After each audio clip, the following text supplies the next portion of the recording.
बचपन में परी कथाओं में हम सभी ने बौनों के शहर या गांव के बारे में सुना या पढ़ा है और अपनी कल्पनाओं में उसका चित्रण भी किया है। लेकिन क्या हो जब यह कल्पना सच हो जाए, बौनों का गांव परी कथा से निकलकर यथार्थ के धरातल पर अवतरित हो जाए? यकीनन लोग हैरत में पड़ जाएंगे। आज हम आपको हैरत में डाल देने वाले एक ऐसे गाँव के बारे में जानकारी दे रहे हैं जहाँ आबादी का अधिकतम हिस्सा बौना है। यह गाँव चीन में स्थित है और बौनों का गाँव कहलाता है। आइए जानते हैं इस गाँव के विस्तार के बारे में।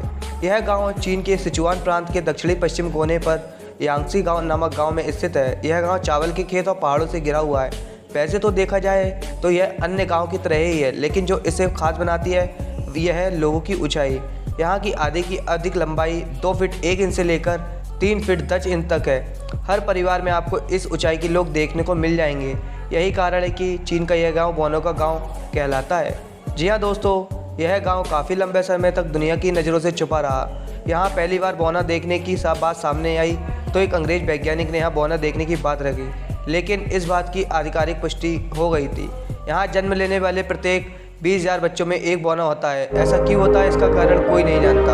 हैरान कर देने वाली बात तो यह है कि इस गांव के आसपास गांव में ऐसी कोई समस्या नहीं पाई जाती। क्या इस गांव में बौनेपन की समस्या वातावरण, मिट्टी या फिर खान पान के कारण है? इस बात की जाँच के लिए वैज्ञानिकों के द्वारा इस गाँव की मिट्टी, पानी और अनाज का परीक्षण किया, लेकिन वह किसी नतीजे पर पहुँचने में नाकाम रहे। सब कुछ समान ही नजर आया और यह गांव एक रहस्यमय बना हुआ।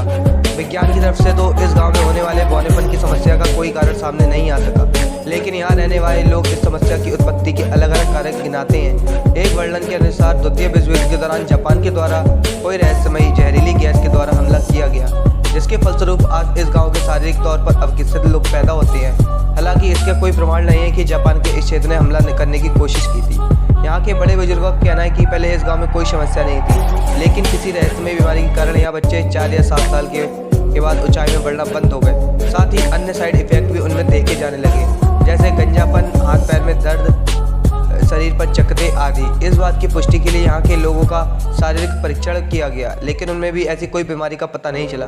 कई लोगों का मानना है कि पूर्वजे को शहीद न दफनाने का उनका द्वारा श्राप दिया गया और उस श्राप के परिणाम स्वरूप इस गांव में बच्चों की ऊंचाई बढ़ना रुक गई। इस संबंध में एक और बात कहानी आती है कि काले रंग के कछुए की लोगों का कहना है कि एक बार इस गांव में रहस्यमय काले रंग का विचित्र पैरों वाला कछुआ प्रकट हुआ, जिसे गांव वालों ने पकड़ लिया। उस समय गांव में अकाल पड़ा हुआ था और लोगों को भूखा मरने से नौबत आ गई थी। सभी सोच में पड़ गए कि कछुए को छोड़ दिया जाए या मार दिया जाए, लेकिन भूख उन पर हावी हो गई और कुछ कछुए को मार दिया। मरने के पहले कछुए द्वारा गांव को श्राप दिया गया। उस श्राप के कारण गांव के लोग बौने होने लगे। बहरहाल इन सब कहानियों के मध्य बौने गांव के आज भी ऐसी बरकरार है। जी हाँ दोस्तों, अगर आपको हमारी ये पोस्ट अच्छी लगी है तो हमारे चैनल को सब्सक्राइब करें, लाइक करें और कमेंट करें एंड सब्सक्राइब के बेल आइकन को प्रेस करना ना भूलें और कमेंट बॉक्स में बताएं कि आपको ये फैक्ट कैसा लगा। थैंक यू दोस्तों।